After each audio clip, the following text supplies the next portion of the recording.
علماء کرام نے لکھا ہے کہ انسانی زندگی اور حیوانی زندگی، اس میں اگر کسی چیز سے فرق ہوتا ہے تو وہ صرف اور صرف دین کے ذریعے، کہ انسانوں کو دین دیا ہے۔ جانوروں کے لیے کوئی شریعت، حلال حرام، جائز ناجائز، عذاب ثواب، جنت دوزخ، جانور کے لیے کچھ بھی۔ مادہ کے پیٹ سے جانور پیدا ہوا، زندگی کی جتنی راتیں، جتنے دن، جتنے مہینے، سال، جون سی گلی میں، جون سے محلے میں، جس کو کاٹے، جس کا چھینے، جو چاہے کرے، اس پر کوئی پابندی نہیں۔ لیکن انسان کہ اس کو حق تعالی شانہ نے دین دیا ہے، اور جس کی زندگی میں جتنا دین آئے گا اتنا وہ جانور سے ممتاز ہو جائے گا۔ اگر دین نہیں ہے، اللہ قبر کو نور سے منور فرمائے۔ مولانا محمد یوسف صاحب رحمۃ اللہ علیہ فرماتے تھے کہ اگر دین نہیں ہے تو زندگیاں جانوروں کی زندگی سے قریب ہوگی، اور جانور بھی تین قسم کے۔ فرماتے تھے ایک قسم وہ ہے کہ جو صرف اپنا پیٹ بھر کے جگالی لیتا رہتا ہے، پڑوس میں بندھی ہوئی بکری ہے، بھینس ہے، گائے ہے،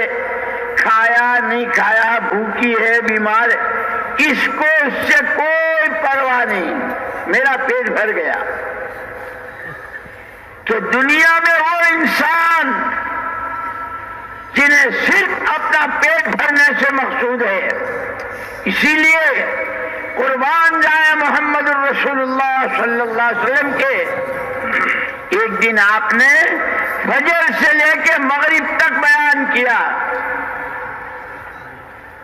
زمین کب بنی، آسمان کب بنا، سورج، چاند، دنیا میں سب سے پہلی قوم کون سی آئی، اس قوم کے لیے اللہ نے کون سے نبی بھیجے، قوم نے نبی کے ساتھ کیا کیا، جنہوں نے نبی کا ساتھ دیا اللہ نے کیسی مدد کی، جنہوں نے نبی کی مخالفت کی ان پر کیسی سزائیں آئی۔ یہ سارا بیان کر کے سب سے اخیر میں قیامت کے قریب کے فتنے بیان کیے۔ حضور اکرم صلی اللہ علیہ وسلم بلندی پر تھے، صحابہ نیچے تھے۔ آپ نے پوچھا تم وہ دیکھ رہے ہو جو میں دیکھ رہا ہوں؟ تمہیں وہ نظر آتا ہے جو مجھے نظر آتا ہے؟ صحابہ نے عرض کیا اللہ کے نبی صلی اللہ علیہ وسلم ہمیں نظر نہیں آتا۔ فرمایا میں دیکھ رہا ہوں کہ قیامت کے قریب فتنے، تمہارے گھر گھر میں فتنے ایسے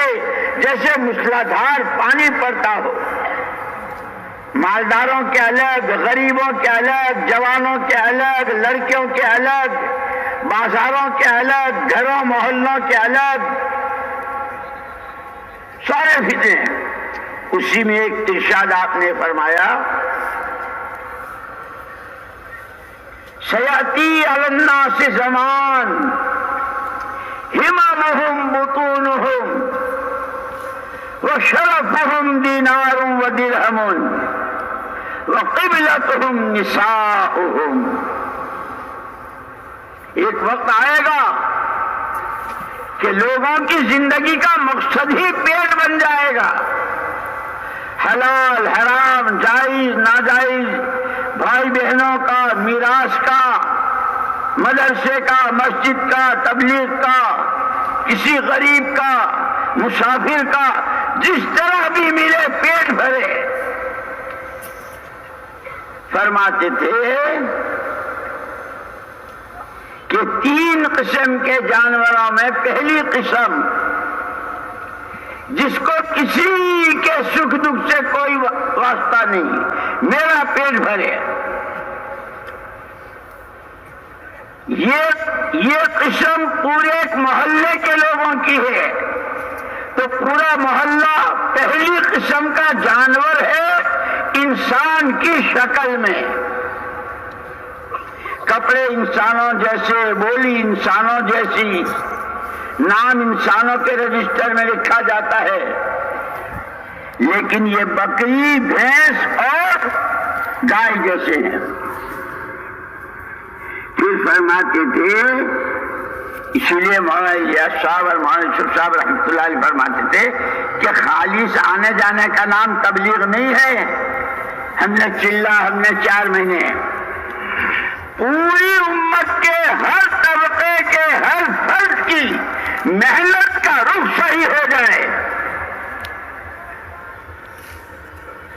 کہ اگر یہ صرف پیٹ کو مقصد بنا کر محلے میں ہے تو پورا محلہ بکریوں جیسا، گاؤں میں ہے، شہر ہے، صوبہ ہے، ملک ہے، اقلیم ہے، جہاں عوام، خواص، تاجر، کاشتکار، غریب، امیر، مرد، عورت، ہر ایک کا ہائی پیٹ، ہائی پیٹ، ہائی پیٹ، کہ آسمان کی چھتری کے نیچے، زمین کی فرش پر یہ پہلی قسم کے جانور ہیں۔ اگر محنت کا رخ صحیح نہ ہوا، آخرت کی طرف دھیان نہ ہوا، وہاں کام آنے والے اعمال نہ کیے، اسی لیے حضور اکرم صلی اللہ علیہ وسلم نے فرمایا، الکیس من دان نفسہ وعمل لما بعد الموت، سمجھدار مرد اور عورت، ڈاکٹر ہو، وکیل ہو، مالدار ہو، تاجر ہو، سمجھدار وہ ہے جو اپنی خواہشات پر قابو پائے اور مرنے کے بعد کی زندگی میں کام آنے والے عمل کرے۔ بادشاہوں کی بادشاہت، راجاؤں کا راج سب یہی رہ جاتا ہے، کتنے گئے اور کتنے جا رہے ہیں۔ اسی لیے آگے فرمایا، والعاجز من اتبع نفسہ ہواہا، بہت نادان ہے، بہت نادان ہے، بڑا ناسمجھ ہے جو اپنے ہی ہاتھوں اپنے پیروں پر کلاڑی مارتا ہے، اپنی منمانیوں کے پیچھے، ہائی پیٹ کے پیچھے بھاگتا ہے، حلال حرام، جائز ناجائز اس کی پرواہ نہیں کرتا، کہ انتہائی نادان ہے۔ فرماتے تھے کہ انسانی زندگی اور حیوانی زندگی میں فرق کرنے والی اگر کوئی چیز ہے تو صرف انسان کی دینداری ہے۔